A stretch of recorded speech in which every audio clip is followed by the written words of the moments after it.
He already is. Yeah. Oh, no. Yeah. I'm just glad to have this group of people. Okay. Well, let's jump into it, shall we? And then we can have discussion afterwards. I'd love to hear everyone's opinion on this. This play was originally written in 2014. Sorry? Yeah. I said, really? I only came for the chaos. Sandy, you're going to do such a good job. You're going to do an incredible job. I'm perfectly well aware of it. We discussed whether or not Sandy would have a sword, because her character will be sword fighting Sherry. So you can poke at her if you want. Yeah, even mightier. Wonderful. Okay, so we're going to jump into this thing, and I think you guys will see why I thought you would enjoy it. Act 1, Scene 1, setting. The stage has pieces of tape on the floor to mark where actors will stand and where boxes will be placed for levels. Downstage right, there is a writing desk with paper on it. Upstage left, there is a display collection of weapons, broadswords, foils, etc. There is one empty chair in the audience in the front row and a lighting booth in the back of the audience. A page of script is on the stage somewhere. At Rise, Tech is in his booth, brings down the lights. Director goes on stage without the audience's notice. An awkward silence extends a moment too long. We wait just a moment too long in the dark. There's the sound of almost silence, a neighbor trying not to fidget, a conversation not quite done. It's a nervous moment, a sexy moment. It's like the moment before a kiss, tense and exciting. Lights come up. One man on stage. We don't get monologues in real life. People almost never let 2 sentences go without interrupting. By the time you finish your point, enough 2 cents get thrown in there that they can cash out in bills. In life, we get no establishing scene, nothing to set. The place, the stage we say, you're watching a play. Here's where you are. There's the people to care about. This is where we're going. Even the stage guides us. If voices came from somewhere else, it would throw everything out of whack. Pulled focus. Bad. Got it. Shakespeare. We understand it. All the world's a stage. True enough, but not enough true. If only in life we had a script, cues, lines, motivations, a director. If only an audience. Wouldn't that change everything? Doesn't matter to me. I'm only a technician. That doesn't disqualify you from caring. At least it shouldn't.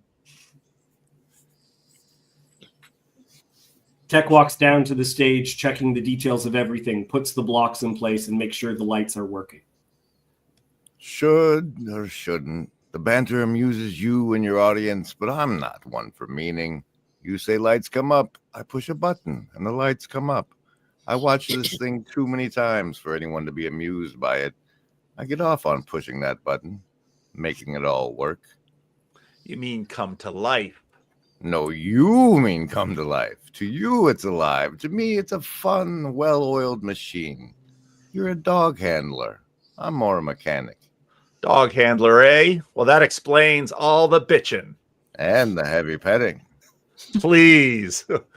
When everything starts, don't be like, don't attract so much attention. Because if the audience notices me, then they'll be reminded that they're watching a play. And that's the last thing anyone wants. I'm not asking much of you. With the little you have to do technically in this show, you could do double duty, even play a character. So we're set for cues. Tech goes back to his booth. Let's try the next one, for good measure. Go from bottom to page 3. The lights go out. Lights go out. This time, the silence isn't sexy. We're not waiting for the show to start, just for the lovers to get to their places. The lovers walk out to their taped off places. Lights come up. The lights come up. Sorry, are we early? Technically, you're right on cue. Before the performance, we just wanted to go over the last scene. She wanted to go over it. He wanted to get into it. Real mature. Not as adult as you wanted, but If it's not too much of a hassle. Thomas and Mary enter with fruit and water bottles and go sit on the blocks. This isn't sweethearts, but now you have to compete with these two. Tech does more checks. Lovers don't do well with others breathing down their necks. Lovers? Oh, we're not. for the play. Greetings, everyone. Hello. Early or not, everyone better have signed in. Are you? We're going through the fight a few more times. Thanks for coming in. I can't fight myself. You could, but it'd be a guaranteed tie. Touché. Is it okay if we're here? Have at it. If nothing else, I need to encourage you on stage. The director exits. The lovers sit upstage for privacy and fold a piece of paper from the desk into a fortune teller. The tech continues inspecting the stage. Sandy, you're going to be eating an apple, and Mary eats an orange. Should we get in the zone by finding something to fight over? No. Conflict involves easy emotions. Easy emotions? You think feelings that take hold of you, that fully possess you, are easy? What's happening? We started in the same language, but you're switching to Chinese. Chinese isn't a language. There's a variety of languages spoken in China. You probably mean Mandarin. You probably need to mind your own business. Easy. Don't mess with tech. We close the curtains. That deserves to be remembered. Tech goes to his booth. That deserves a lot of things. And now Nate enters. He opens his arms. Last to enter, but first to truly leave. What's that? The poetry of it. Here's life imitating art, or vice versa. My part will be done before the rest of you. I die at the end of Act 1. I could just leave at intermission, so I don't feel bad for being last on stage. It's a killer part. Killed part, friend, killed part. But yes, though it's unplayable too. You play the unplayable very well. I mean, we all know what sad is and what angry is. But save Lazarus and Jesus Christ, who can play death from experience? And who has seen someone die? Maybe one audience member out of 1,000? We've all been told by actors how death looks, not by doctors. That makes my last scene easy and impossible, like life. But I digress. Yes, I do digress. They cast me specifically to digress. Grabs at his chest to foreshadow his inevitable and very real death. What's wrong? I seem to have sprained my left side. Nothing major, hopefully. I'll still be able to die well. If I don't, it will completely ruin Act 1. Goes over to the lovers. Hello, lovebirds. How goes the passion? Interrupted. We're working on the ending. I don't see it, but I'm sure it goes well as long as it connects. And I don't mean if you two connect with each other. I mean if you connect with the audience. Though how you connect to the audience without connecting to each other. We're trying to work that out. It won't take long. No, I won't take long at all. I was like you once, the romantic lead, the lover. I'm still like that if they cast me for it. I've got a fire inside me that could incinerate the sun. But they think I'm ending, so they cast me with an ending. Imitation, art, life. Well, if I need an understudy. Right. I'm it. Or we can switch. You'll be up to die, and I'll be up for love. What would I even do with that with more time? Director crosses the stage, but is stopped by Horatio. How is my act coming along? Well, the banter's good. The introduction's strong, but it's the second act that spirals. If I wasn't dead, I'd help out, but alas. Thanks for the offer. It's after you die that worries me. At first, the audience is very forgiving. They want to have a good time. They're still digesting a meal. But by the end of the play, they think you owe them the ending they want. Our play gets the ending it promises, and we better play this play for all it's worth. But the audience also needs to accept it for what it is. Nah, they do well to be upset. I love a good riot. Theater at its best can be a little protest. Some of the worst theater I've seen was a protest. I'm glad ours isn't political. Little too existential, sure, but not political. It has that going for it. Now I've guided you as best I can. As long as you die well, we'll be on good footing with our audience. Die well. Who can die well? In the end, it is always the end. Blackout. Curtains. What is beyond determines if we died, if it is a well-died death. Is there applause and awe, or just the yawn, the silence?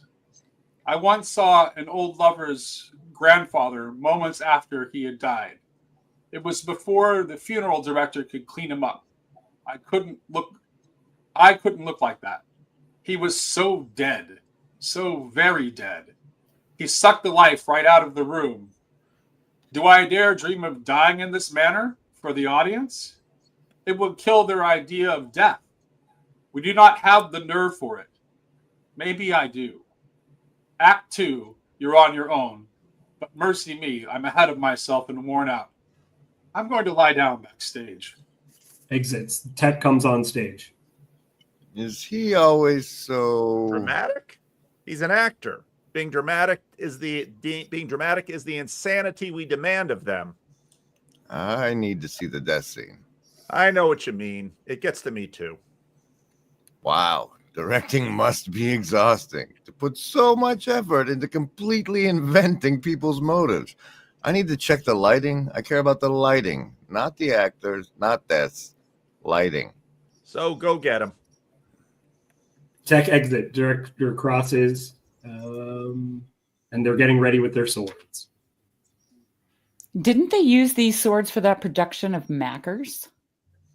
Superstitious about Scottish plays, are we? Any other names I can't say. Or is it only Nah, don't tempt the theater spirits. Acting spaces are all haunted. Hey, darling pheromone factories, do us a favor. Spread out and tell us how this looks. They spread out to watch the fight. I suspect theaters are no more haunted than anywhere else. And by that, I mean not at all. Ready to have a swing at it? If you are. Yeah. So this version of the sword fight is gentle, okay? You're just gently sword fighting. Go ahead. I had a crazy dream last night. Dreams are all crazy. And you jump? She jumps. Then I brandish. This Brandishes. dream's crazy because it made a bit of sense. Nothing's as crazy as trying to make sense of nonsense. And then we connect. Blades What connect. happened? Someone put a gun to my head. I'm waiting to die, and I become so curious about what happens next. But as soon as they killed me, I'm not waiting in judgment or to be let in anywhere. I got up and already was in heaven, like we're there the whole time waiting to realize it. And then you slap me. Tom, so then you slap her. How does it look? Looks real. Really real or just stage real? Both? Close enough. Thanks. Then you slap me. Slaps back. We should slap for real when the audience gets here. I don't want to hurt you. It's fine. I won't hit you hard. If you do it for real, I'll lose the moment. If you don't do it for real, there won't be a moment. If the audience sees me really hit you, they'll be taken out. Instead of worrying about the character, they're worrying about the actor. It's more real for the audience if they know it's fake. But I hate realizing mid-fight, oh, right, I'm just pretending. But coming out of character is the best part. What? When you bow, you drop character. They applaud. You take it in, pretending it's for you and not for your character. How is that? Sorry about that. Perfect. Nothing is perfect, least of all people.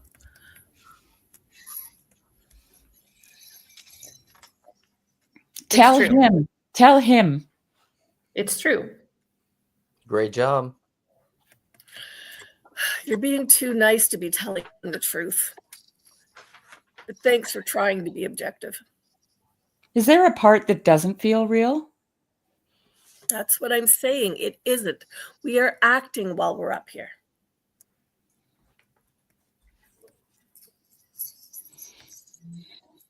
But you get lost in character. I'm not lost. I know exactly where I am. But you have to let the magic take over. Do you want us to stay here so you can fight again, or... Magic. It's science. I make an observation of how body language affects people.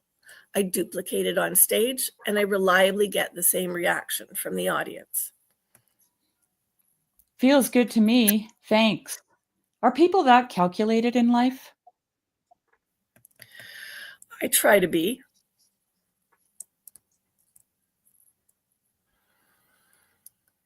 When I was a kid, we had this family friend with severe liver disease. He passed away by the time I was 15. He used to say, I know how to make people think I'm doing much better or much worse than I really am. And he was good at it.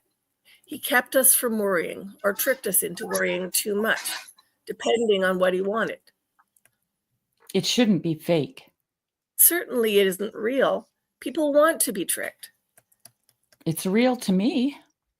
That's one person's opinion. But it isn't one person anymore. All the characters I've played are still in here. If they're not real, neither am I. Acting isn't a trick. It's a presentation. Watch this. Very long and awkward beat. That, my friend, is silence. It isn't the illusion of silence. It is silence. It's like how this play ends. With blackout, What? It ends with a kiss. the lights go down before they kiss. But the only way to make it look like they're just about to kiss is by leaning in to actually kiss. Lights are on, lights are off, they kiss, the play is real. Clearly, we haven't been in the same play. I thought people are showing up for what happens on stage with the lights on.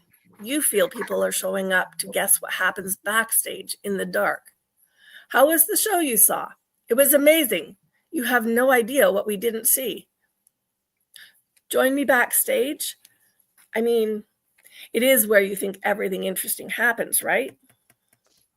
They leave. Lovers take center stage.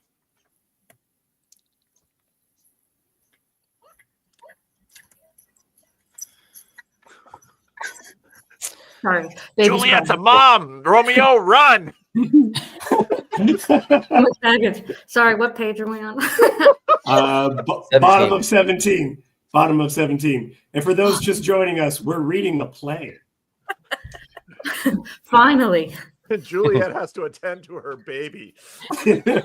She Then is we also look- the nurse. Then we look Sorry, go ahead. longingly at each other and lean into kissed just as the lights go down. From the top? It's better now, much better. I can really feel it. Yeah, me too. They pull So, out of the almost kiss. Go ahead. what are your plans after the show? Probably the usual. Say hi to whoever came out for the show, then off to the pub with the rest of the cast. You? About the same. But I was hoping to do something in between. What do you mean? I don't know. Something. Anything, really. Whatever you want. If you want to join me.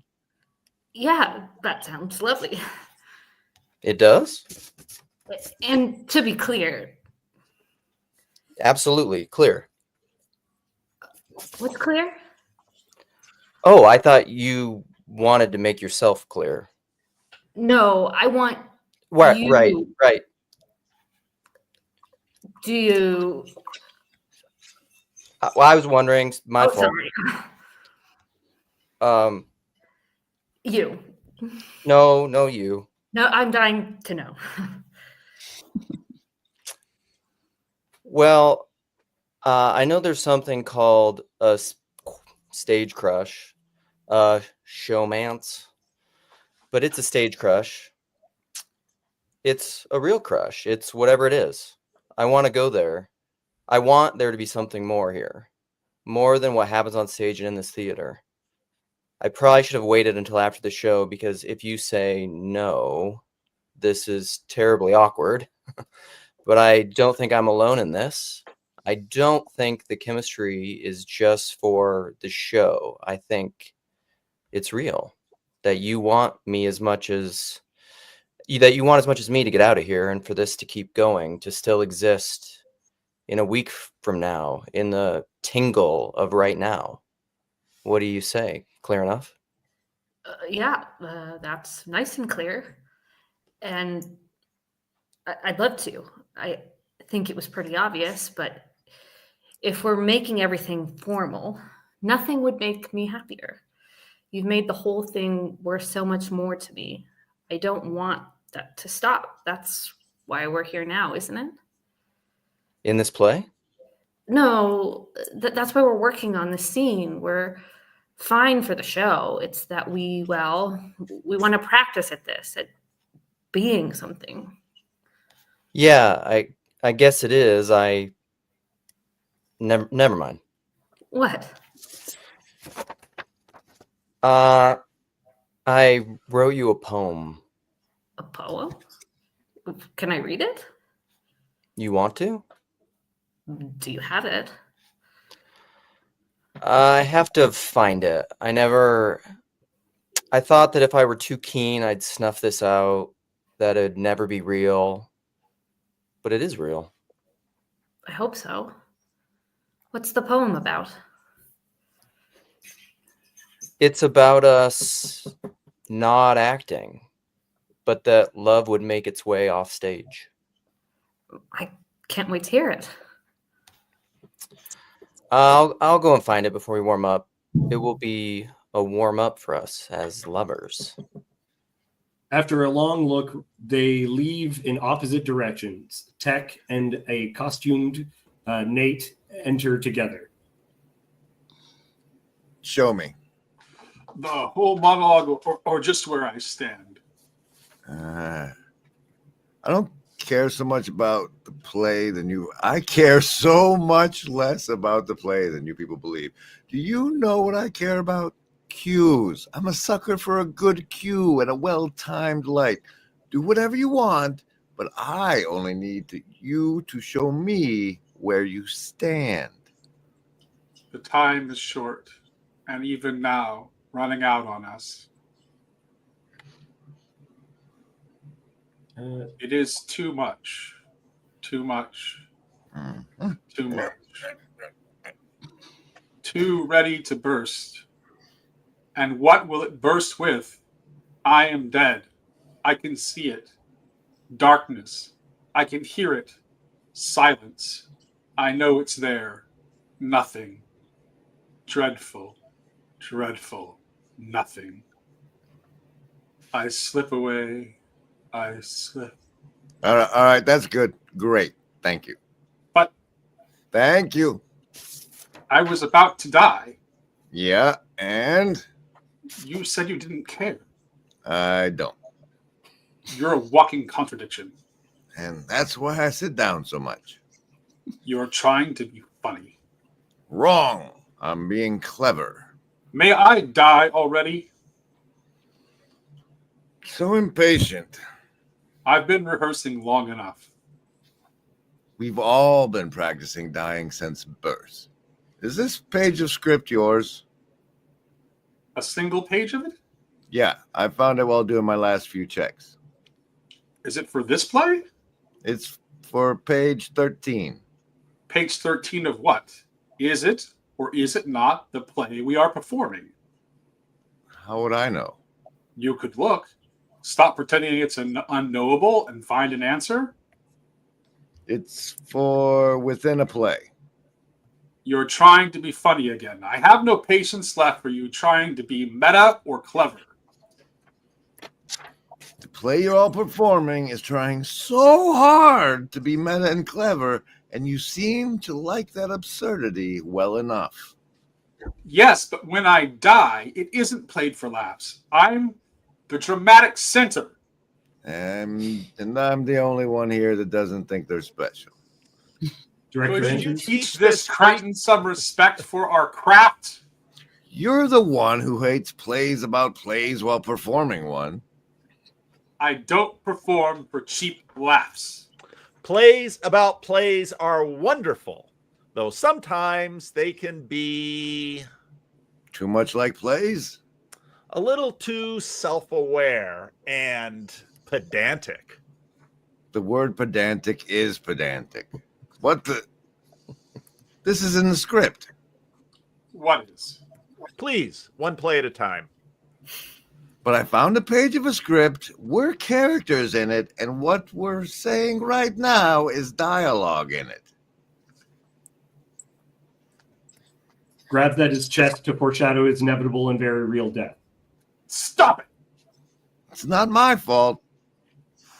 Sweet nothing. What's on this silly page there that's causing this drama? I'm just a messenger Messenger of what? of this. Read script. A little too self-aware and pedantic. The word pedantic is pedantic. What the? Then I look at the script. This is in the script. The lovers enter and catch eyes with longing. What is? Please, one play at a time. But I found a page of a script and we're characters in it. And what we're saying right now is dialogue in it. Grabbing at his chest to foreshadow his inevitable and very real death. Stop it. It's not my fault. Sweet nothing. What's on that silly page causing this drama? I'm just a messenger. Messenger of what? Of this. Read script. It's an Impressive party trick. but that's But all it is. That's all it is. How are you How are you doing, doing this? this? Well, what else? I'm still not convinced. It just ends there.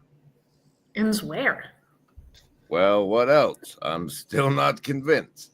It just ends there. Ends where? That's it. That's the end of the page. This can't be. Can or can't? It is. We are right now within a play. What a marvel. Marvel, it's a monstrosity. I'm not sold on this for one moment. There's an easy way to settle this. Who wrote the damn thing? Come on. It can't be without an author. Well, I'm already bored. Bored? Calm down, everyone. Don't jump to conclusions. This has nothing to do with fate or foreknowledge. It's a clever party trick. I've seen this before. You have not. I have. You've never seen anything so incredible. And you're the first one to mention fate and foreknowledge. But now that they're on the table, Does any of this matter? Not a word of that script changes anything about our play or what any of us are doing. We're going to move along. Once the audience gets here, they won't want to have us just debate this thing all night. That would be a terrible play. But what does this mean for everything, for life? We are scripted. There's a play. We're a part of it. but what would that mean for what we choose? And who's the director? Or did God write that page? Enough. In this world, the director is God, and he hasn't weighed in yet. So here's God's verdict. Of course you have free will. I can't force you to do anything or even keep to the script. I try to force you, but I can't make you do it. If there's a perfect script, you'd all assume you had a better interpretation. So written out or improvised, fate or free will, again, it makes no difference. It makes a difference to me. It proves that God. The only God it proves is Loki. And he's standing right there. I'll be backstage till you've come to your senses. You can't stand this because it's too much to fit into your mind. My brain isn't the problem. I'm simply refusing to make this an issue. Nothing's proven. We witnessed maybe a freak accident, a coincidence, but more likely an impressive trick. Either way, it's nothing to change your life over. What do you think? You haven't said a word yet. He's wrong. It is something to change your life over. It said that I grabbed at my chest to foreshadow my inevitable and very real death. What if everything stopped being this fun, fanciful, fantastic little story of coincidence? It predicts death.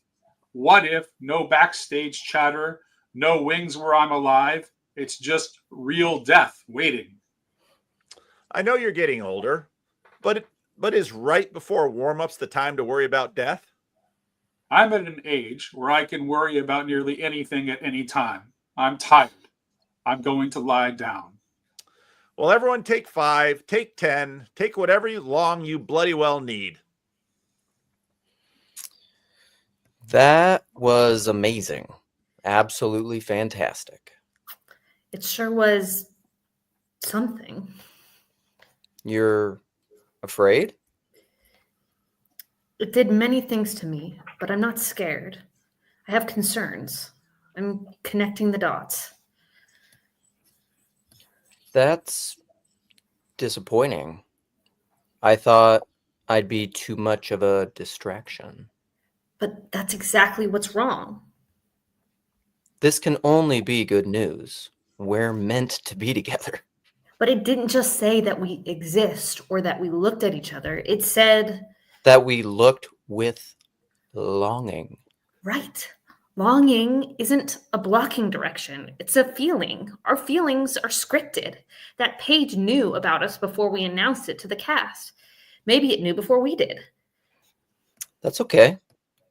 Love is written into many plays, and it's no less true for being there. We uphold love that's written well. We call it a truer form of love. So let's say that now. It's not false. It's truer than anything we've ever felt. I want to call it that, but how do I trust what I want?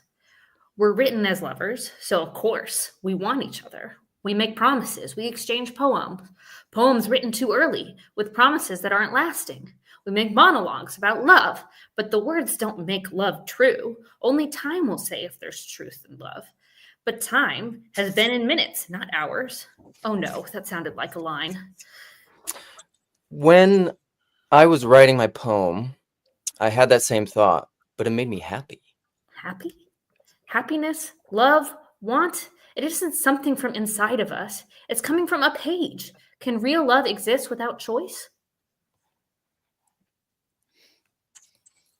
What do you want me to say? I wish I had a response memorized, but this isn't scripted. I don't have some clever, well-written assurance to undo all that you think is done. All I have is my love and all that comes with it. And no one wants more for that to be enough than I do. But it can't be. It can be whatever we make it out to be. It is up to us if it is enough. Would you like to hear my poem? No. But I thought, Don't you see? There is no poem. The poem is just a prop. a prop? It isn't a prop. I wrote it. And how will I ever know that? I could read it for you. That will be no better. How often does an actor pretend to read what he has already memorized, and he's not truly reading, nor did he truly write it? Oh no, there's even worse. What could be worse than to claim you do not know your own love? What is worse is that I cannot even read the poem for myself because I might be an actor too. Or what is even worse, you are a prop and I am a prop, And we're not even actors. Not good actors. I'm going backstage. But the poem was supposed to be our... What would be the point? This is because of you. Why did you do this? Do I look like a writer? I don't poem, and my prose are positively dreadful. But you ruined everything with that script. You actors don't understand real life, do you? All right, I'll spell it out as a play. If this were a Midsummer Night's Dream, the stage would be the forest, and you're one of the lovers, and me, I'm not William Shakespeare. I'm Puck. I make things happen. I push a button. I'm a ministering angel, not God. Wait, if you're Puck or an angel, then... Stop! Can't someone speak metaphorically without accusations of being what they compared themselves to? No, I'm not an angel. No, I'm not a furry. I am a man. Whatever you are, whatever this is, help. That page has, I don't know. How do I convince her that our love means something? Here's the thing, sport. I don't know if it does. And at the end of the play, as the lights go out, you probably think that because you're leaning in to kiss, you do, right? But I don't know if you do. I don't care if you do. And if it was so important to you that you did, then I don't think it would happen in the dark. So your love is worth nothing to me. It may not be worth anything to the one you love. So maybe you should ask if your love has any value to yourself. I'll prove to her that it has value by I don't know, I'll change something. I'll move beyond whatever's written on that page you found. How do I get out of this play and off this stage? Or please help. What you're looking to do is break the fourth wall. What? You call yourself an actor? To break? Yeah, the fourth wall. How could this help me now? If you could break the fourth wall, and I don't mean grin like an idiot, hi audience, isn't this clever? I mean actually break it, then maybe you'd get out of this play, if that's what we're in. So the stage is obviously part of the play. What about the audience? The audience looks empty. It feels empty, and aside from the seat I'm in, it is empty. If there's an audience to this, they're not in these chairs. So no breaking the fourth wall here. I'll leave this theater, quit being an actor, and live a normal life. That could work. Maybe that'll get me through the fourth wall. Nope. All that would happen is a delicious scene change. And if you're not an actor, even better. Most plays aren't about actors. You can't stop yourself from being in a play if you've been written into one. Just be thankful. Thankful for what? You seem well cast and your dialogue's good. If this is a play, you're bearable enough character. Look at me. But for the grace of the author goes you. Wait. What was that last bit? But for the grace of the author goes you. Before that. Look at me. No, before that. Here's the thing, sport. After that. Hi, audience. Isn't this clever? After that. You seem well. Yes. You seem well cast and your dialogue is good. That right there. How could you possibly know I'm well written? Because if we're both in a play, then that means... It doesn't mean anything. How in the hell could you possibly know I'm well written if you're also written? I'm only going to say this once. It does not, I repeat, does not matter how we justify these ridiculous lines. For all we know, everything we're saying is coherent only to us, and the supposed author of this supposed play is out to lunch, and his cat is walking across the keyboard as we speak. Stop trying to understand this. Is that all you have for me? I could insult you some more if you'd like. I have that for you. Nah, I'll go. Fair enough, but I might insult you while you're gone, too. Fair enough. One more time. Certainly. Personal question. Would you perform this play if only 10 people were to show up? Yes, though that's hardly a personal question. But would you perform your part if only 5 people showed up? Still, for the sake of the 5, I would. Forgive my boldness. I know I'm only dust and ashes, but what if only one person showed up? Would you perform it then? I'm a professional. Even for one person, I would perform it. But none of these questions are in the least bit personal. It will be very personal. What if no one shows up and the seats are as empty as they are now? What then? Then and only then would I not perform. Without an audience, I would only be performing for my own vanity. My heart doesn't see you as either vain or a liar. Naturally. But either you're a liar or you don't even believe yourself. We found a page of our play. You say there's no audience, yet you continue on. How can you do that if you're not within a play? Only for your vanity? You're not vain. You believe we're in a play. Then I'm vain. That's fine. I still refuse to believe you. And they don't kiss in the end. That isn't written anywhere. Not in the play we're performing and not on that page, one-page monstrosity. They kiss. Refusing to believe is not having no belief. You're making a fancy argument. But a thing either is or it isn't. And this isn't. There's that magic trick where someone says they'll read your mind.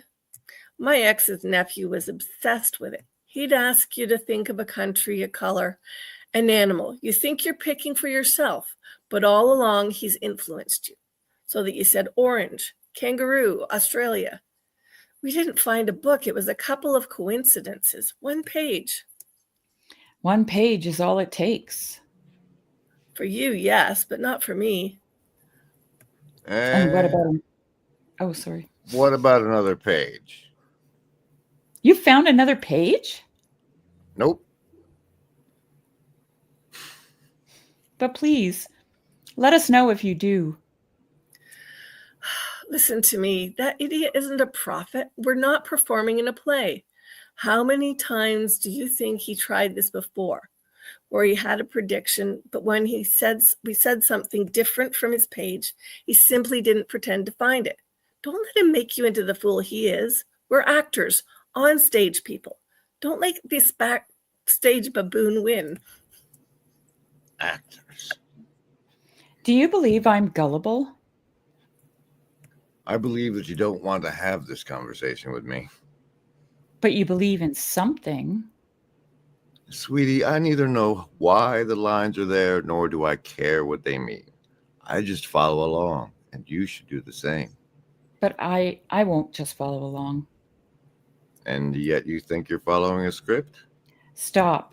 I want to talk to you about what you found. We've exhausted every conversation about that thing. I don't care about our play. Why would I have an interest in a hypothetical one?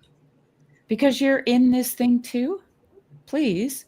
I don't even need to hear your opinion. Just let me share my assurance with you. Oh, fatalism is fun now. If I scheduled to torture you, you wouldn't be sad about the torture. You'd be happy about the schedule. But someone cares enough to write about us. And there's an audience somewhere. But you're already wrong. This might only be a table read, and we can't say that the author, or if there is an author, cares one lick about us. Maybe the author is writing out of spite or boredom. Plays and boredom are made for each other. But in the corner of the page, there's the number 13. So we know that it began only a bit before the page we found. or the number is there to create the illusion of its placement in a page, Alex O'Connor. Or if the 13 isn't the literal page number, it's just a symbolic for being unlucky, and that's a curse. Two contradictory interpretations from a director? I would never. Please. Well, you were so keen to have this conversation. Why not have it with someone that might beat you at it? I know when to take my exit. No, maybe we can only assume, but that's it. Who's the lead? Who's supporting? Is it an ensemble? We feel like the leads in our own story, but how is it in this play? It's the questions and not the answers that are exciting. Do you want to take that away? I don't want to take anything away from you. I'm figuring it out myself. But you have to have priorities. People get married and divorced, have children and die. But real theater people know how to keep all that life and death, joy and oblivion off stage, unless it helps with the performance. Priorities. Tech? Yep. Cast, call the cast. It's time for warm-up. Hey, cast, come on out. Would you please just read my poem? I still haven't decided what to do with it. Read it and decide after. I can't do that. Don't you see? The order for lovers is reversed. They love first, then they learn about the other. And when asked why they love, they list what they learned later. There is no truth in that. I can only truly see what I love about you if I look without love towards you, and then see if I love those things separate from my own love. And only after that separation is both are truly loved, let them blend back together again. What? No. Love can't be removed from the lover. Otherwise, they would just be Love is who we are. We can't turn away from that. Love is what makes flaws forgivable and life livable. You might as well extract the oxygen from the air and analyze it thus, or drain the blood from a man and analyze him thus, and then tell me what you will have thus. But all you'll be left with is a dead man and smoke. I still can't read your poem. No, I can't. I won't. No, you can, but you have to get over yourself first to do it. But that's what's in the way of everything we do. And it's exactly who you accept if you truly love me. Are you willing to talk about it now? You still aren't. Was I the one refusing to have a conversation about it? I have no patience to not talk about it. Storytelling isn't talking. Jumping to conclusions isn't talking. You want to talk? Let's talk. I'd love that. You could have fooled me. You are so open to being fooled that anyone could. You don't want to discuss, you want to preach.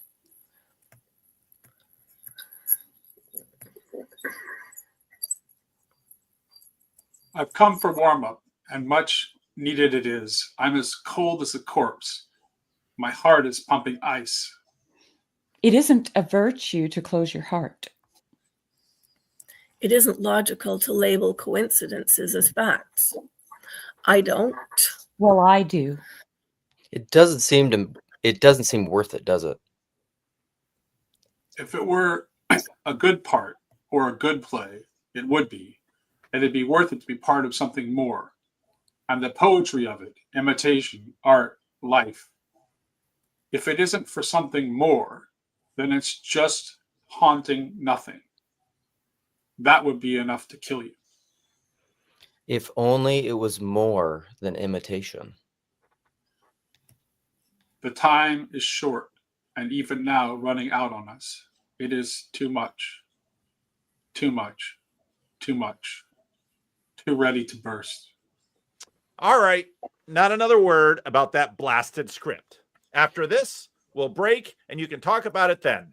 Now look at me. Pay attention.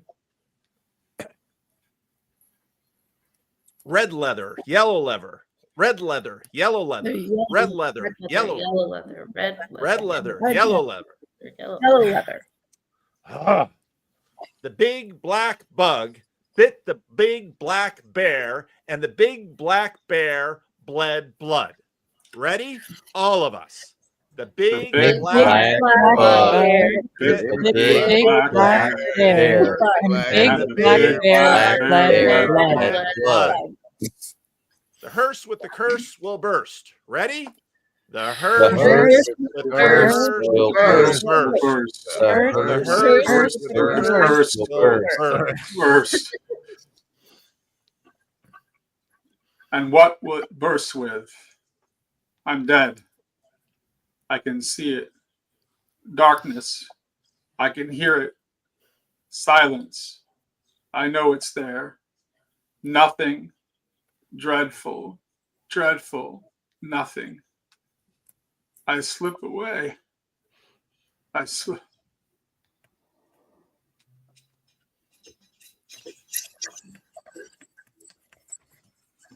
That's the end of You're Act muted, 1. Play David. branding. Oh no. Okay. So he dies for real. Luke, you catch him. Blackout. End of Act 1. Shall we continue on? Is that good? Awesome. Okay. Act 2, Scene 1. Setting, the same. At Rise, Tech is in his booth, brings down the lights. Director goes on stage without the audience notice. An awkward silence extends a moment too long. We return to darkness. None of us are in a light forever. The curtains are ready to cover us, like a burial shroud. But will we bow when it's finished? The lights come up. Lights come up. Then come for a moment, but never forever. Well, fearless leader, the audience will be here soon. What now? We wait for someone with some actual credentials to tell us if he's, well, in the meantime, I know the part well enough to play it, so I suppose I could take over. But let's see what will happen at the end of the act. You're not thinking, One does have to wonder.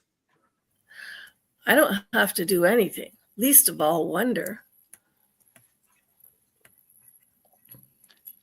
Are you all right? No, I'm not. Not since that page. Could I? No, I can't. I just can't. But What if our friend dies? Then I'll call off the show. He's all right. You have word from the paramedics? I have a higher authority. That being, Takes out the page of script. Please no. Quote, grabbing at his chest to foreshadow, end quote. I'm saying what we all feel, but only some are willing to express. He's not dead. He's backstage right now waiting for this play to end. There is no death. Will you? I'll try. There is only death. Life is a mistake, Alex O'Connor. Look around. Most things are never alive, always dead, and we're heading to no longer be an exception. If you wait long enough, death is all there will be. You don't believe that. Look at the way you're acting. I believe in death enough to feel you're missing something. Should we wonder? Sure, but we shouldn't stop in our tracks. At least you admit we're on tracks. You're just scared. Am I the one needing magic? You're terrified that we're actors in this. I already chose to be an actor. Why would that scare me? If we're in a play, then there's an audience somewhere judging us, thinking we're good or bad. The script is a standard that you might not be meeting. It creates terror, stage fright. It made a prediction. It's more than one page now. Whatever this is, it can't be a trick. Then it's a coincidence. No, it isn't. Why not? How many pages are no doubt written while stirring alphabet soup? They're all simply been eaten before analyzed, and good riddance.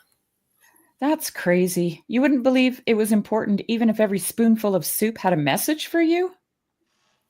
If my soup gave me messages, then the message would be that I'm out of my mind.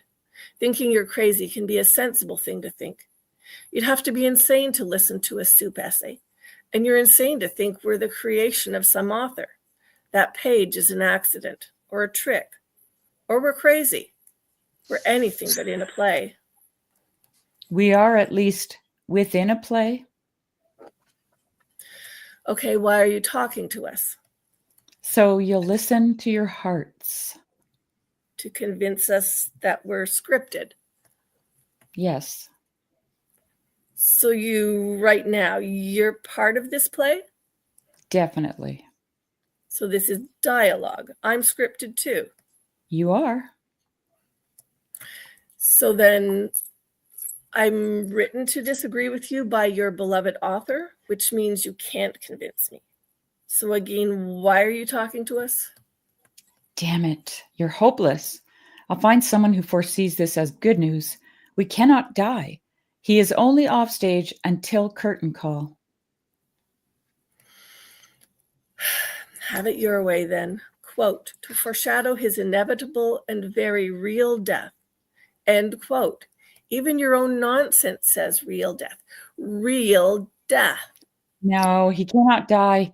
He's only off stage until curtain call. You'll see. You'll be there bowing like the rest of us, and you'll like it. He cannot die. He's off stage waiting. He's waiting for a director to declare him dead or alive, not for applause. I'm going to check how he's doing myself. So death, huh? Maybe. Yep. Can I go now? Absolutely not. I'm here to motivate everyone.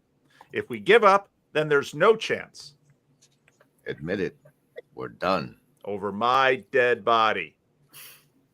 Which part are you filling in for again? So, So, what's your favorite play? I went to a tech rehearsal once where the actors weren't invited, so it was just lighting and sound cues. It was the most beautiful thing I'd ever seen. I meant with actors. Not too long ago, I stumbled into a play 2 hours before it started. The whole cast was bickering and descending into madness. The play was shit, but the madness was wonderful. My favorite play is probably Waiting for Godot because of how it affects the audience. So other people made it seem worthwhile.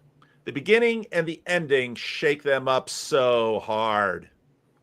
I had to read the first half of it for English class once. And how did it make you feel? Feel? It was fine. No idea why it wasn't assigned the second act. It has a lot of deliberate repetition. The point of deliberate repetition in the themes and deliberate repetition of lines, it's to say something about the nature of life itself, that life is deliberate repetition. From day to day, we put on the same effort, the same trudge, over and over again. It's true. The audience doesn't always find deliberate repetition compelling, but when the play repeats, some of them tune out. What? It has a lot of deliberate repetition. The point of deliberate repetition in the theme and deliberate repetition in line, it's to say something about the nature of life itself. That life is deliberate repetition. From day to day, we put on the same effort, the same trudge, over and over again. It's true. The audience doesn't always find deliberate repetition compelling. When the play repeats, some of them tune out. I'm glad I only know the beginning. Never say that about a play. A play is about how it ends.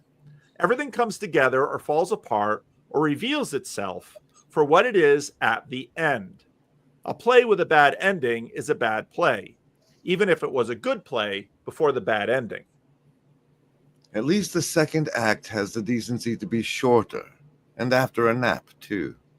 It's so your audience can stretch their legs and regain their patience. After my own heart. A cocktail and some nicotine also doesn't hurt. They need to be in the best mood possible. Most plays have an ending hardly worth watching. Hey, we agree on something. You're saying it to poo-poo. I simply have standards. Do you blindly love every play? Sadly, I find most of them only average. As you should. It's nothing to be sad about. I wish they were all exceptional. But most plays must be average, just as the average person is normal. People hate those odds, but the odds are they're normal, and the play they're watching is only average. You're probably right. Statistically, I must be. Then I hope I direct an absolute failure. So the one after would be a roaring success. If I'm average, I'd still like something exceptional at the end of my career's second act. The ending's the thing. It is. Then I'm pleased as punch. Our play is about a lighting cue. What? That's how it ends, on a very important lighting cue. No, the writer is merely using lighting to... Finally give me the recognition I deserve. But it's not about that. It's... Well? Ask me when it's over. Ask me if it ever really starts.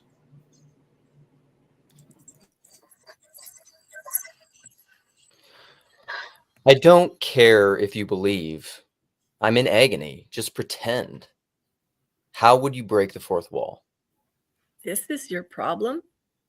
Someone may have just died in your arms. Would you want to be alone right now? We're always alone.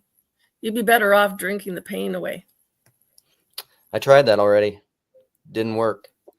You must have been doing it wrong. Where did you put the liquid? We're in a theater. I opened a bottle, drank the contents, but turns out I was trying to get drunk off of lukewarm iced tea. That sobered me up. I realized drinking is acting, an agreed excuse. I didn't mean that. I was drunk. No, that's who you are and what you think. You're only pretending. Otherwise, when acting sober. It's chemical, not philosophical. It's a medication to make the act of living bearable. I thought you said you weren't acting. Then the accident of living. And about the girl, I'd say give up. I need at least some excuse, some... Give up. You're love drunk. If you're trying to think sober-minded, then... I won't. Neither of us are making sense, but here we are. Help me, please.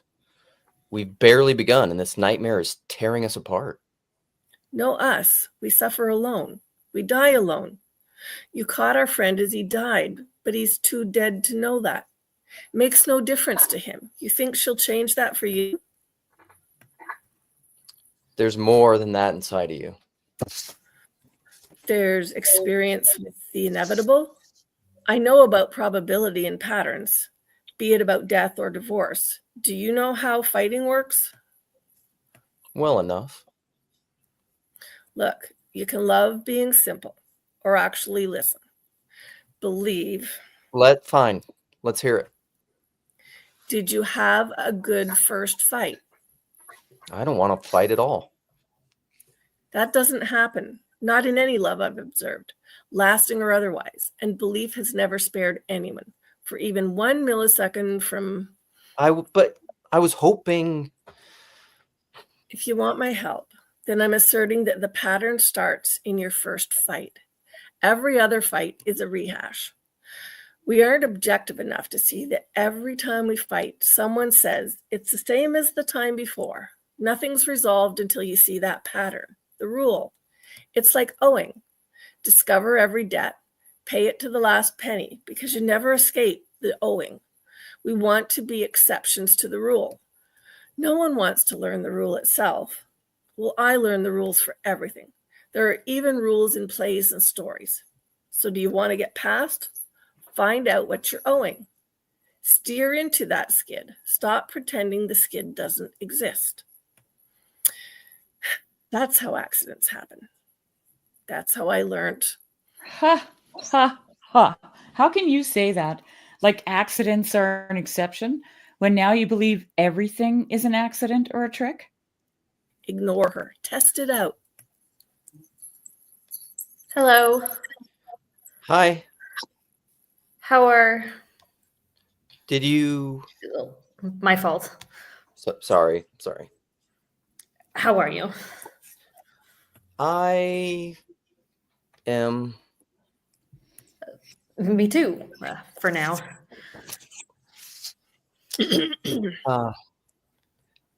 Do I owe you something? You owe me nothing.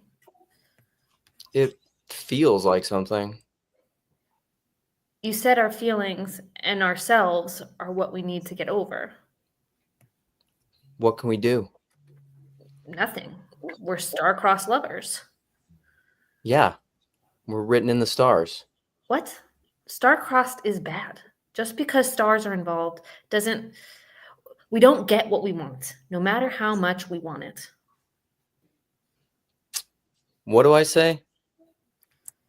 Something that isn't that. You are still too convinced that stupid piece of paper should be our new Bible? Maybe it should be. Who would you even call to arrange that? Pathetic little Bible it would make. But it deserves to be there. If only there was a cure. It's all coincidence. It's a blueprint within what it built. We could still make. It's impossible to win the lottery, technically. I mean, the odds are so dismal. It's as good as impossible.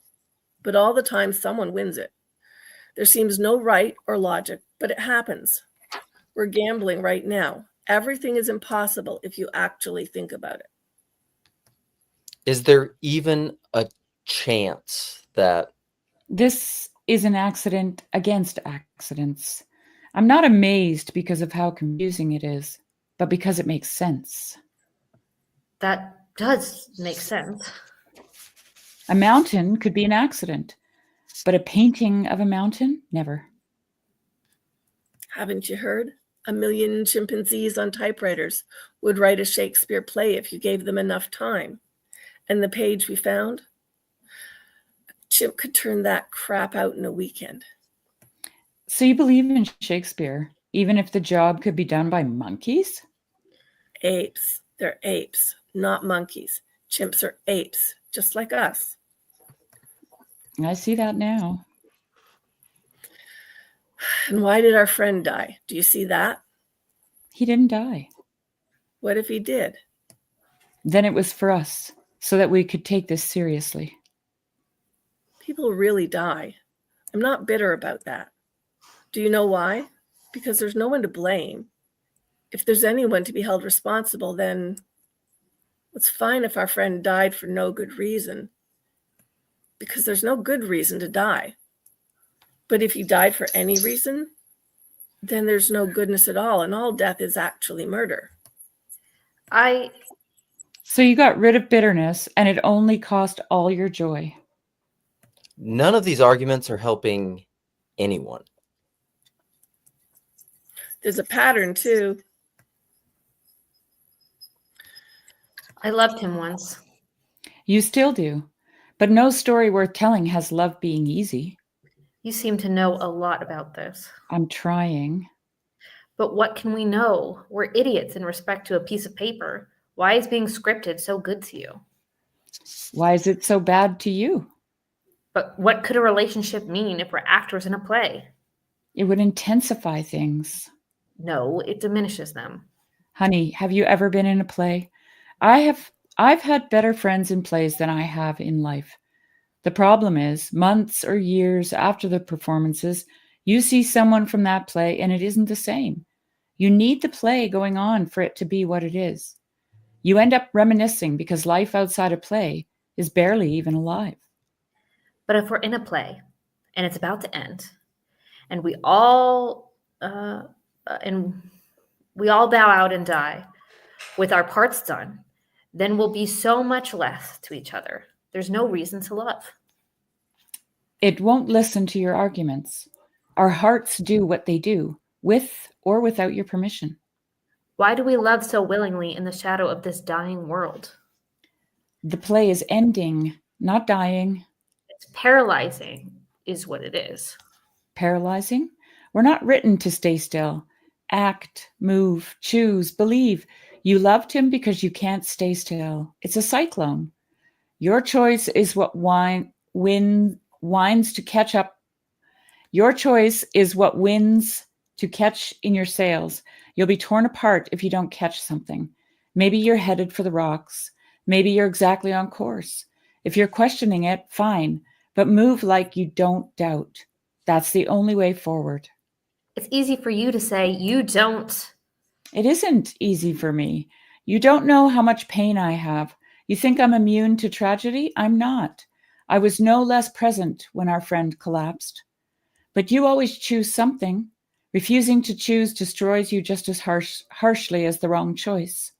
Happy ending, tragedy, the only choice you don't have is not to choose. Though why you choose misery, I don't understand. You seem to have changed for the worse. He's not getting any better. I don't know if I have any positivity left. Then I'll leave you two to share your misery. You were so happy before. That's why I'm sad. I had something that could be taken away. It's all ruined, isn't it? It isn't fun anymore. I thought we were here for comedy, swords fights, romance, not this. My word, this has gotten bleak. What do we do?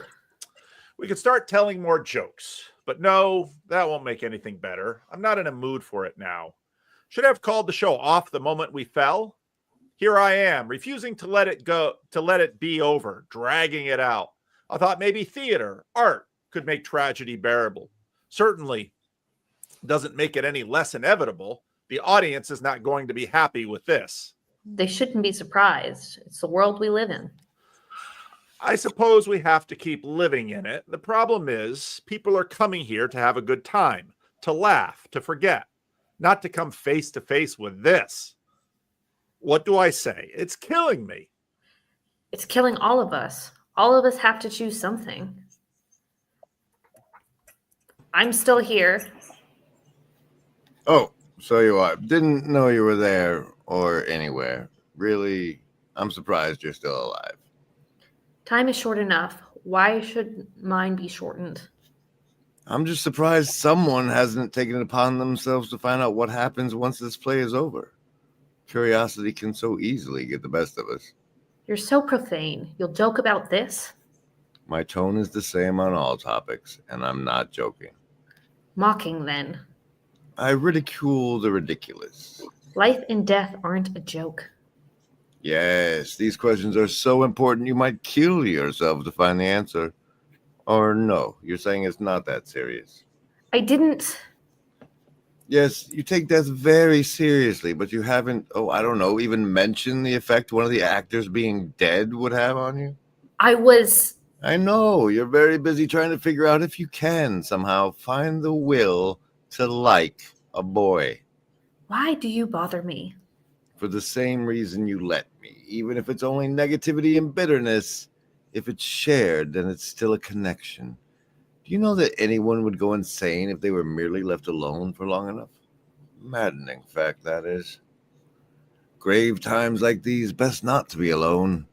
But enough with the company of, are they living? I'm off to check on, are they dead? You might be right about the last bit. Maybe it's no time to be alone. Or we're all alone and there's no company to be had. What? Think about it. I won't explain it if you don't at least consider it. You want to be alone? Of course not. But that doesn't change that I am. The comfort's in knowing, even if it's in knowing we're alone. Then why do I hate wanting to be alone?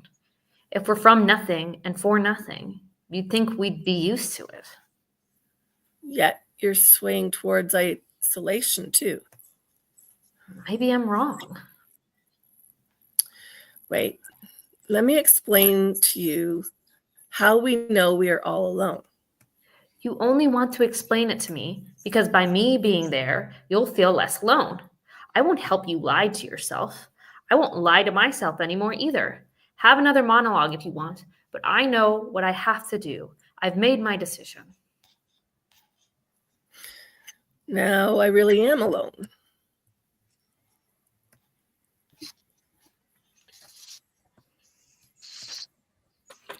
Have you found a good way to kill time? Oh, I'm reading that page over again. Saying anything special this time around? It's not what it says, it's what it implies. Excuse me. Last time, did you make a copy? Wait, no, this one's mine. This one is yours too, even if it's only a small part.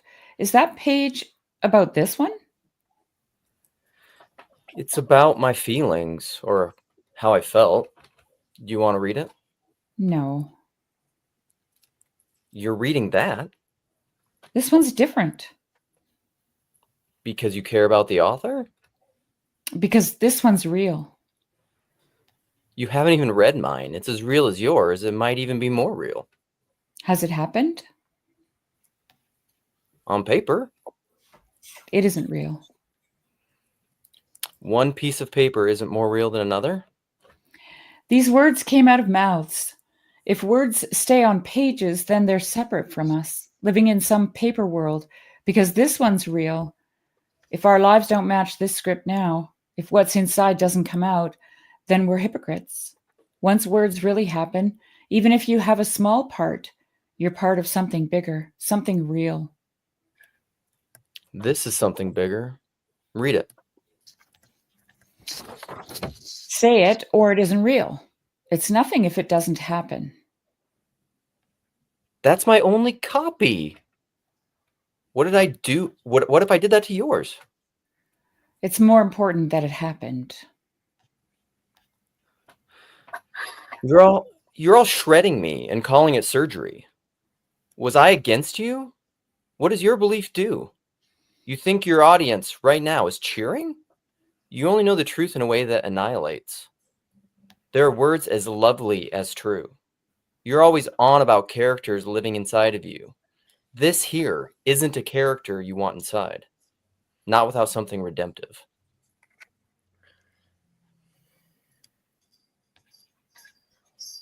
I'm done.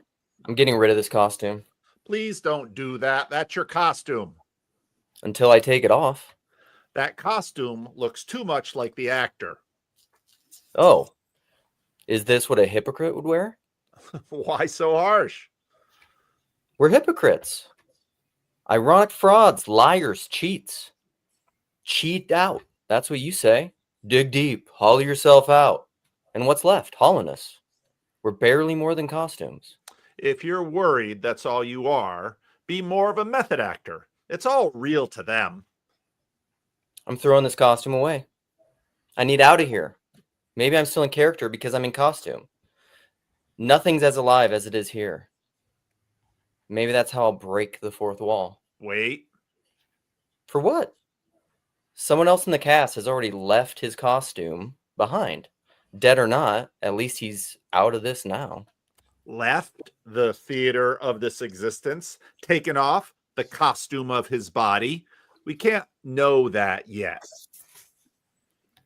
And until then, we're just killing time instead of killing ourselves. Please, I'm begging you, stay in your costume. I'll let you know when I make a decision. Well, wow. What now? That script is finished. And thank God for that. But that's not what's interesting. It's this bit of poem. It's really good. It's true. Too bad we weren't performing this instead. You think? It'd be better than this mess. Just wait backstage. We'll know what we're doing soon. Go over your lines again. Well, I'll be the one to say it. Please don't. He's dead. Are you sure? He said it himself. Nearly his last words were, "I am dead." And he hasn't said anything to contradict that. You're waiting for someone else's opinion when you already know. There's no recovery. Why did I humor this? I can't just fill in for him. Audiences know when we're watching an understudy.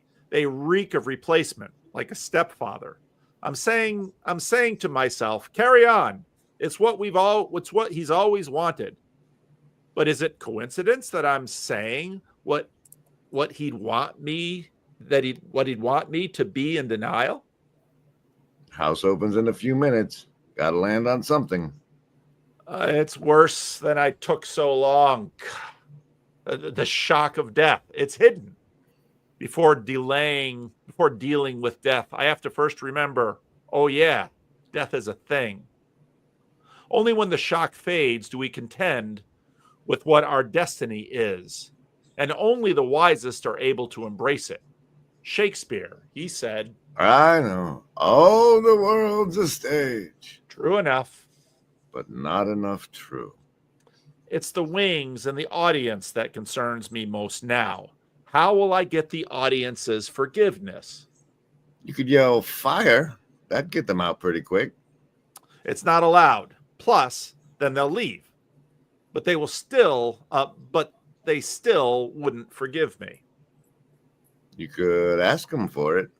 Sorry for all that mess. It'd be better if we just fool them into thinking that it's all an act. Is it? Is he? Back there? Waiting to bow? Can't know till the play's over. The ending's the thing. What a questionable ending it is. Cheer up. He died doing what he loved. Dying. Destiny is pretty heavy-handed sometimes. Is this about our friend's destiny? Barely feels like it's about any of us. It's about the writer. Writers are the ones that make these scripts, and they live 2 feet up from their own asses. They're probably trying to say something profound. No matter, Judge. I'm trying to explain this to give motivation. I don't understand it well enough to motivate anyone. I'm trying to be brave by getting this to continue. Maybe I wasn't.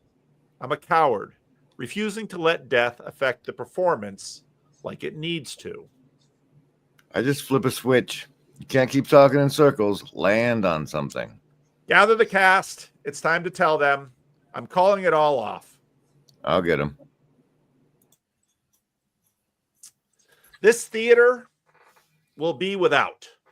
The crew will strip it down to its last ligament. The words stripped to fading echoes. The actors without an audience. If there's purpose, it's unseen, silent, nothing. Dreadful, dreadful nothing. We slip away. We slip away. You. Correct. You had to know I was on stage when you turned the lights off on me. Don't pretend to know anything about me. You theater people, all make-believe. Before you blacked me out, you brought this light down on everything but me, and I wasn't even the one talking.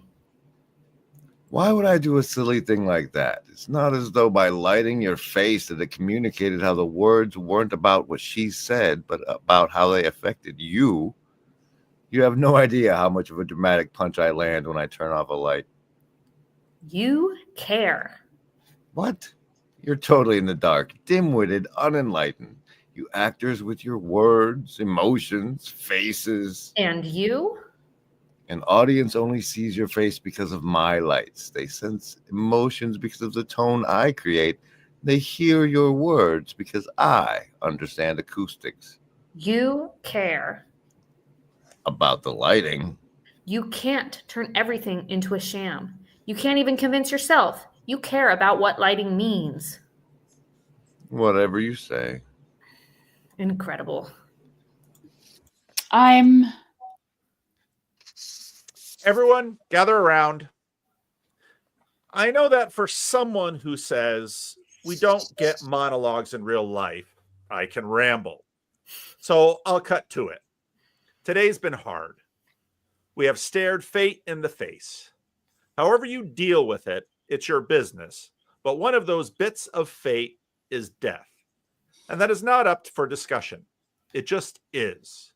So our performance is over.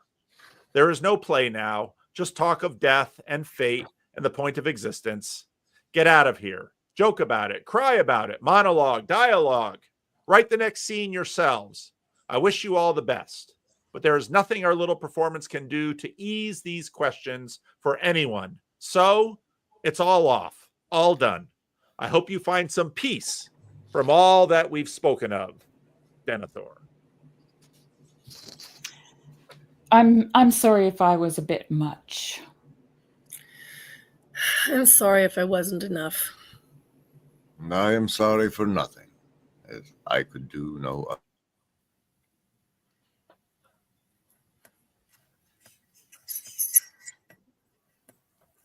All right, I'm locking up. Lights will be out in a moment. Is it over? I hope not. My My fault. fault. Sorry. I know what I owe you. I owe you the truth. I would have let truth smother as long as my love was allowed. And you... I would do whatever was true, even if truth made love into loneliness. Love is empty without truth, but it's also empty the other way around. Is your love true? It is. Do you truly love me? I do. I've memorized it, the poem. Who cares about the paper? It might be a prop, but the words of the poem, they're true, and I truly feel them. Say them. I will truly listen. It's called Poem Within a Play. We embrace on stage with our real lips. Our kiss knows its motivation. It asks us if we know, if we are aware. I dare bow my lips and bring them off the stage and kiss you there. To share moments away from the play, the game, the tame touch of the stage kiss. This is more than that.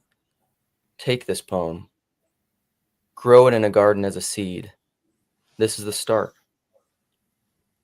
My heart is now written in lines. Let it be in books. Let us have cause to bind them. Find them in the forgotten moments of unmemorized monologues, unacted scenes. A poem outside a play. See me now as I am, as I truly am, and love me thus, as I love thee. This is Real. real. I love you. However it works, whether it's written, I love you. After everything's done, if we see an audience, it's not that this wasn't real, it's just... That it was also a play. Kiss me. Really kiss me. If we're part of something bigger, then it's all been leading to this. They look longingly at each other and lean in to kiss as the lights come down. It is totally dark before they connect. Blackout. End of Act 2. End of play. Thanks, guys. That was awesome. That was Round of fun. applause. Thank you so much, David. And Nate's not Would you dead. believe? Okay, he's alive. Yeah. Nate, you were the So perfect when- ratio. Perfect. It was people were making a lot of comments about the casting. When we put on this play, this was actually the last time the actor who played that character was on stage. His back went out when he fell, like when he dies of the heart attack, and like Luke's character catches him. His back went out, so he just left at intermission. So he wasn't there for the bow, and the audience thought that was part of the script. Someone in the audience went, someone in the audience went, of course he's not there. It's perfect. Yeah. Oh man. So I gotta go quick, but I just want to say this was awesome. It's really well written. Good job. It's really it's great. really good. I have many thoughts about it. Nate, you were excellent. Sherry, everybody was cast so good. Sherry, I was like, No, this is yeah, Sherry in the play. Grim was perfect. Everybody was great. Everybody. Yeah, I could see everybody. everyone. It was really well. Good job on the casting. Sandy, Cassie, Dave. PDK. Yeah. That's an old director comment is half your work is just casting. Yeah, you just right. cast the right people and then it's fine. It figures itself out. Hi, Luke. I'd like to point out to everybody that at least most of us have never read any of this before. You were And I thought this was like the first reading we were doing of it. And it wouldn't be Graham, live streamed. you read really well. I would have no idea that was a cold reading for you. That was cold for me too. I never read. I read it. I read it once this morning. I read it once through this morning. I read the entire play, but only one time. So I wanted it to be fresh. Yeah, right. He's still the director. Yeah. He's still acting like the director. Look. Love it. But it was fun. It was so much fun. Thank you for doing this. Yeah, that was great. Let's wait, on the count of three, we bow then, right? 1, 2, 3. Get up. Bow. That's very good. That's very good. You had Grim. Okay, obviously you didn't read the thing. Where I was like, what are we talking about? Yeah. Famous very dramatic. Unfortunately, I have to run. I gotta run. I gotta go to town. I got I'm on a tight schedule. So hey, thank you very much, David. Get in touch soon, though, Sherry. Thank you. Pardon? Okay. Get in touch soon. We need to do something together. Yes. Okay. We do. Bye, everybody. I'd like to talk just for a few minutes. Sherry, you can go. If people need to go, that's totally cool. I'd just like to have a little chunk of a conversation about some of the themes. So it's funny, Paul, you were especially interested in the connections with the atheist character. And a lot of those lines, when I was writing this character, who even in this situation would not believe that they're in a play, I asked a bunch of friends who were atheists the same question, and I wrote this into the play, which was, if you were making a bowl of alphabet soup, and you spill the soup, how many words, how big of a word or words would have to come together for you to believe that your soup was talking to you? And all of my atheist friends and family all gave the same response. It was 4 different people all gave the same answer, which was no amount of words would convince me something was speaking to me. I would just think I was crazy. Yeah. And I was like, perfect. That's going in the show. Yeah. That's how axioms work. Yeah. And I was just like, okay, cool. And I kept on trying to push people, and they were like, no, you're just crazy. It doesn't matter. There's no miracle big enough. It's like, yeah. Perfect. Yeah. No, it's really well written. It was like I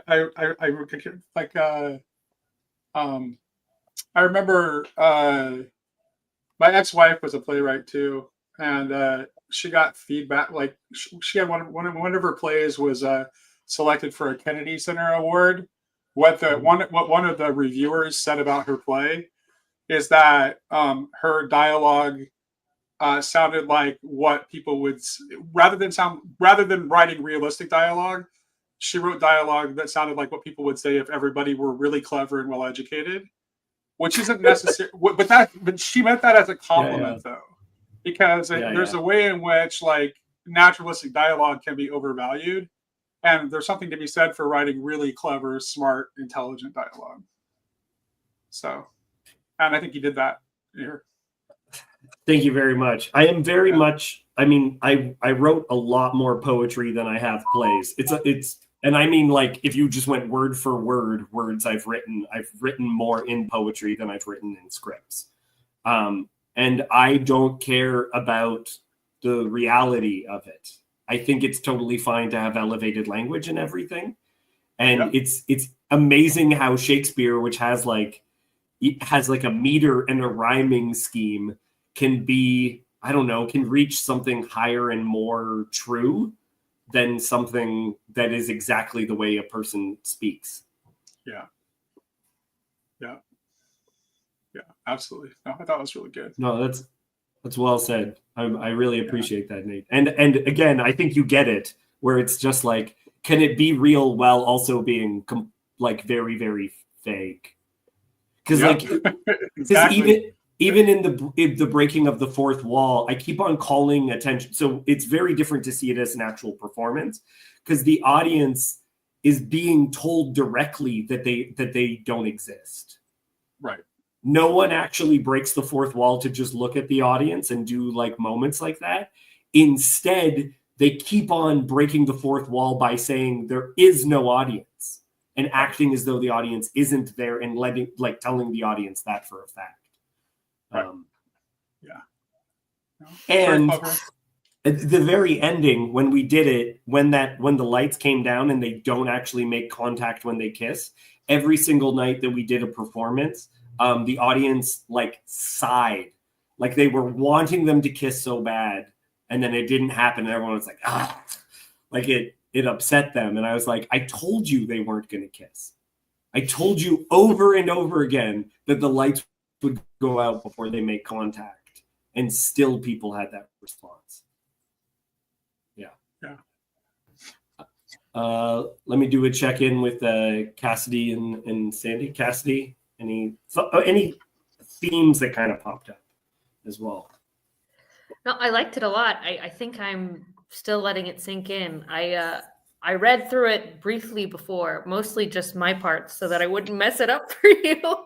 And that kind of gave me a sense, but it was fun to watch the way it interacted. And I think reading some of the scene directions, being, having been in theater stuff and filmmaking, you can see it in your head in a way that, I could see the way that bringing it outside of the realm of the internet could like take it to a whole different level. Yeah. Someone is asking Nate. Oh, sorry. Go ahead. I was just say it's kind of beautiful to like recognize how simple the set would likely be, yet how deep it could be with just the the actors and that sort of play within a play. Yeah, and we had no money for anything. It was like we spent $20 on the whole thing. It was in what's called I was going to say, because like the entire setup of the play is you're just doing blocking for the lighting, so it's like makes it super simple. Yeah.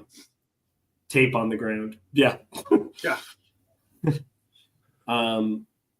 Nate, people are someone is asking if you, where was it? Someone was just asking about you as part of the play, and I actually, with the casting in mind, I really wanted you to read for this part because of the health stuff you're going through, but also was like, is this completely insensitive kind of a thing? So Chad is asking how the last line resonated. No, I definitely not really. I definitely was playing a character. I read through it before, so I could like figure out who the character was, and the character definitely views death differently than I do. So I was for sure acting. Yeah, I've certainly. I mean, I've wrestled with my own mortality, but I don't have my view of death is not as pessimistic as the characters is. So where were you, David, when you wrote this play? So when I first wrote the play, it was in reaction to another play. Like it was in reaction. So I really like Shakespeare, and my wife and I saw the Tom Stoppard play, Rosencrantz and Guildenstern Are Dead. And that's a really meta piece, but it's ultimately deeply atheistic, I'd say, deeply about there being a lack of meaning. And so instead of responding with like my review of where I think he gets it wrong, instead I started being obsessed with this idea that the meta nature of things, which is so often used to mean nothing has any purpose, could actually be used to, like Nate said, it's overwritten, but it's still true. I want all those meta elements, but it to be true, not false, to reestablish purpose as opposed to just like crapping on it and saying that nothing is worth anything, is what. And then it was while trying to figure out what it was that I found the term, the meta modern. So I was telling people this was meta modern a very long time ago because I wrote it 10 years ago, and it was because it reestablishes meaning with all the tropes that are supposed to be postmodern. Yeah, I can see the inspiration from Rosencrantz and Guildenstern Are Dead, which is very postmodern. Yeah. And actually, I do still love that play though. Oh, it's great. It's wonderful. I've performed parts of it for forensic competitions before too. It's incredible. It's so well done, and also something ridiculously well written, like where it's trying pretty hard to be clever. Yeah, and I don't mean that in a bad way. No. Yeah, I was early on married. Paul, what you should know is that my wife grew up very reformed, and I, when I became a Christian, was much more in the Mennonite camp. And so we meet, and so it's like, is predestination a nice thing or is it terrible, right? So there's that line where the text says, if someone's scheduled to torture you, you're saying you'd be happy about the schedule, not sad about the torture. Right? It's like, why is this that line? Yeah. It's a very Calvinist line. Yeah. Parts of it reminded me of the movie Stranger Than Fiction. Where have you seen that movie? Oh, sure. Yeah, I have. Yeah, definitely did. Well, I liked a lot of meta theater, like meta works and meta theater, but there's something about it that has bothered me, that it like makes things worthless. And so I wanted to do, could you do the opposite? Is basically like the question I'm trying to solve here. Yeah. I loved it. That was a lot of fun. And I try to say yes to almost everything I can. And then it's the day before, it's like, oh gosh, I got all this stuff to do. I got to read this play. And why did I say yes to this thing? But then once we got going, I was glad I said yes to it. So good. Thank you. Usually the way it goes with me. Yeah. Thank you so much for attending. I want to kind of check in with Sandy and then Grim, and then I think we'll go unless people have other stuff they kind of want to talk about. Sandy? Everybody's talking about reading the play. I read maybe half of the first act. I skimmed quickly to the end of the first act, and I didn't let myself read any more than that because I didn't want to know how it ended. Somebody had written early in the group chat planning this that they liked how it ended, and I'm like, I don't want to know. So I think I love reading, and reading's different than memorizing or, getting ready to read your lines, just simply reading them. I like things that are in the moment. So I kind of wanted to just, trust you and read. Other than that, I'll have to rewatch this to actually make sense of some of my thoughts. But I really liked where the way that you were playing with all the different viewpoints and emotions. Does remind me of like bits and pieces of it remind me of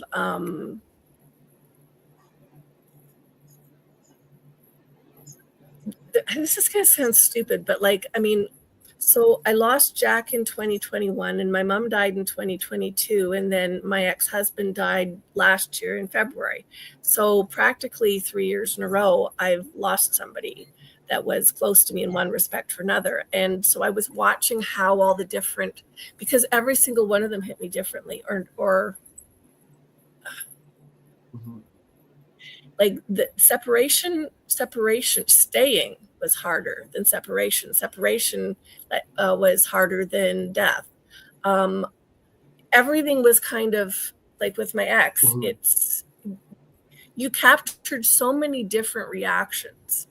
I was glad I hadn't read the second one.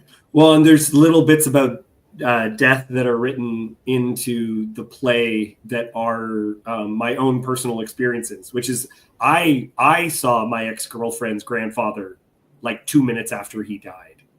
And I was just like trying to explain it to people, because it was just like, you have no conception of how dead someone looks when they just died.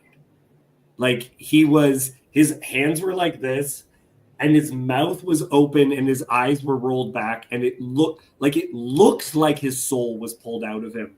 And it was the most grotesque thing I had ever seen. And I was trying to explain it to people, and I was just like, he was just so fucking dead. And I didn't know how to put it into any other words. And that's the explanation of what that experience is like. And the character says, like, I can't do that. People wouldn't let that happen on stage and be okay with it. They'd just be so mortified.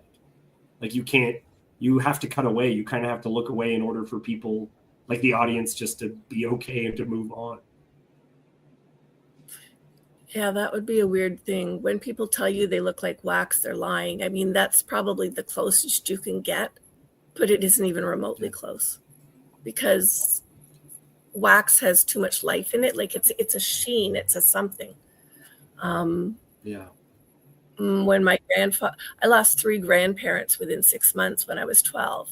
The first to go was my dad's dad. And I remember they made me go into the hospital and look at him, my dad and his sister.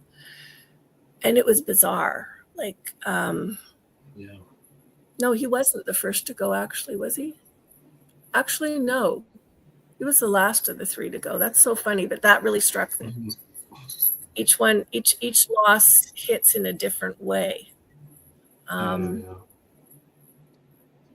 I already said that. But yeah, death looks... I appreciate it. Thank you, Sandy. Thank you.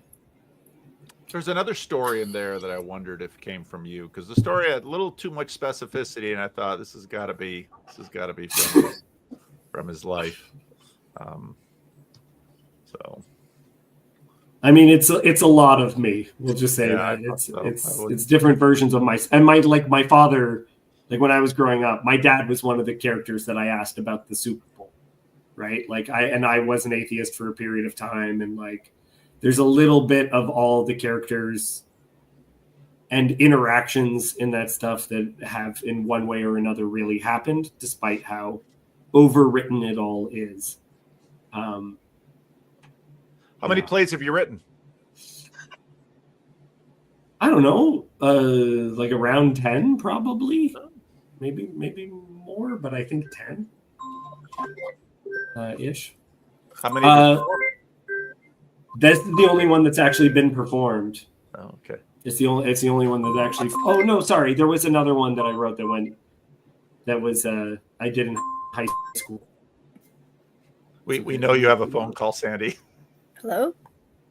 Put Sandy on mute. That's nice. Why? What prompted you to want to do it this way?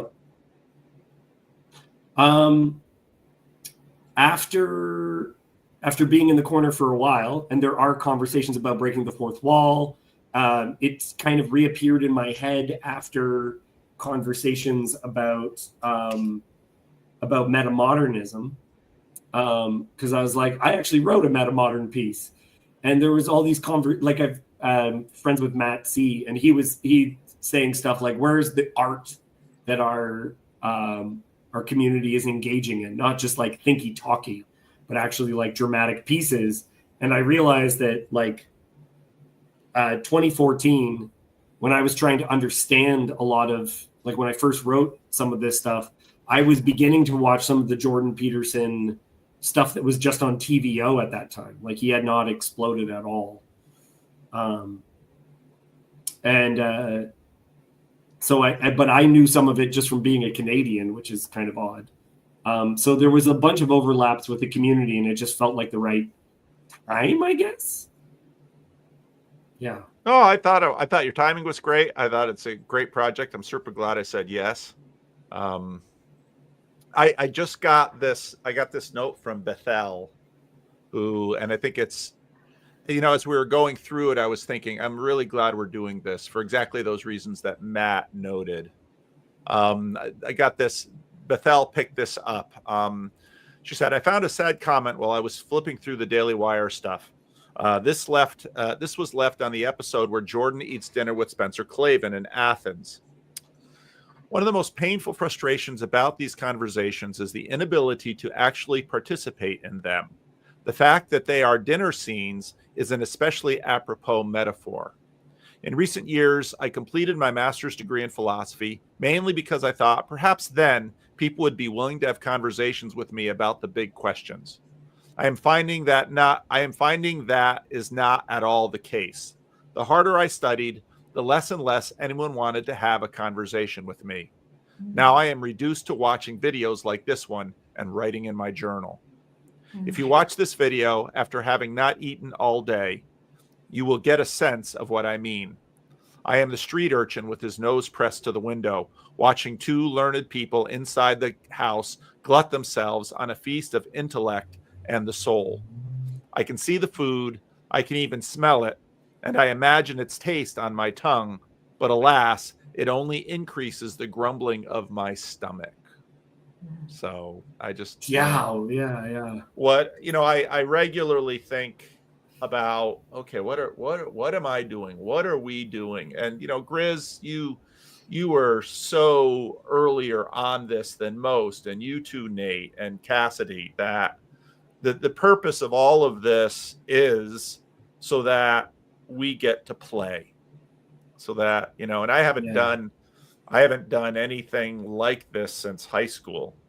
I really enjoyed it in high school, but just life went on, et cetera, et cetera. So, and I think why we do it, why there's a flotilla, this is why we do it, because I hear that guy and I think, dude, you don't need 1 million people watching to make it worthwhile. And I thought elements of your play, that a little portion where you're talking about, would you do this if there was an audience? I really thought of what we're doing in that moment. Mm-hmm. Nate, you just unmuted yourself, so I think you might I was just gonna. Paul was talking about doing it in high school. It's like in high school, I was like I was a competitive platform speaker and debater, and used to make fun of the theater kids mercilessly. But then I ended up doing it in college. So You were really just jealous. apparently